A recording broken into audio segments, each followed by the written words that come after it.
Namaste. Today I'm going to talk to you about sun gazing and my experience of gazing into a solar eclipse without any protective eyewear for about 5 minutes. Here I am with my eyes functioning to tell you the story. Here goes. So to start off with, I'd like to talk to you about what sun gazing is.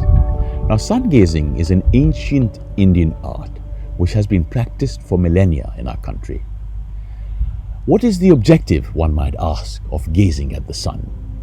So, inside our brains there is a small gland. It's called the pineal gland. Now, the pineal gland is situated somewhere between the eyebrows and the top of the head. So if you were to draw a straight line from your eyebrows and the top of your head, and where those lines would meet within your skull is approximately where this pea-sized gland called the pineal gland is situated. Now, the pineal gland is super important. It is important because it produces a very, very important chemical for the body, or a hormone, which is called serotonin.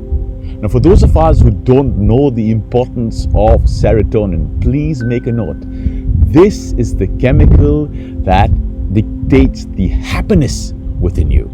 So if you've got high amounts of serotonin, there is a general sense of happiness and well-being within you. So it's very important to activate the pineal gland so the serotonin is released within the body. Other than the serotonin, the pineal gland also produces a very important hormone called melatonin. Now, melatonin is super important for the body because it looks after or dictates the sleep cycle, or your body cycle, or your body clock, and also your mood cycle within the body. The next question is, how does one sun gaze? I started sun gazing about 3 or 4 years back. And the best time to sun gaze is usually when the sun is just rising or when the sun is setting. The sun is already set. So that's around the best time to sun gaze, when the UV and the IR index of the sun is low and it can't create much eye damage. Because if you were to gaze at the afternoon sun, you're almost certain to sort of get some sort of eye damage. So it's very important you do sun gazing around sunrise or sunset. I personally started off by gazing at the sun for about 30 seconds for the first few days, and I gradually built up my practice by making teeny increments at my sun gazing routine. So in about 6 to 8 months, I managed to reach my 15-minute target, where I would wake up early in the morning and I would gaze at the sun. Many of us also have sensitive eyes. So the question is, for those of us who have sensitive eyes, how do you gaze at the sun? Because your eyes hurt when you look at the sun. So I have a small trick or a hack for you to gaze at the sun. What I'd recommend is you create a triangle using your hands like so. And you make this triangle really, really, really small.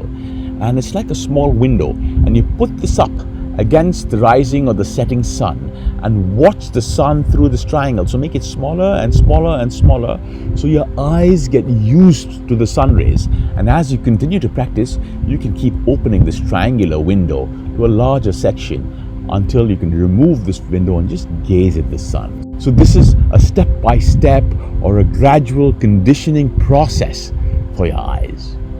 Another hack of gazing at the sun is you can squint your eyes like so. You can almost shut your eyes and just have little slits through which you look at the sun. That also aids in conditioning your eyes to sun gaze. So on the 21st of June 2020, with my practice of sun gazing well over 3 years, I decided to gaze at the solar eclipse. Now, it didn't go as I'd planned. So the problem with gazing at a solar eclipse, and this I'm telling you as an experienced sun gazer, is the tremendous amount of contrast that you see at the sun. So for those of us who've seen a solar eclipse, it's the super bright sun with the moon in and around the sun. So there is an amazing contrast of jet black and the fireball, the sun right behind it. And this contrast for the mind or the brain or the eye to fathom is very, very challenging indeed. So after 4 or 5 minutes of gazing at the sun with squinted eyes, I felt an excruciating pain, not only in my eyes, but also inside of my head. So I had to look away from the sun. So in my experience, even if you're an experienced sun gazer, you've got to be super careful. So it's been documented that people have got permanent eye damage by staring at a solar eclipse. So please exercise extreme caution while staring at a solar eclipse. So I would recommend that you please wear protective eyewear before gazing or staring at a solar eclipse. I create videos with the objective of providing solutions for day-to-day challenges that we face. With your support, I will be able to reach out to more people and will be able to produce more high-quality informational videos for you. I request you to share this video within your network, as this will create awareness by equipping people with these techniques.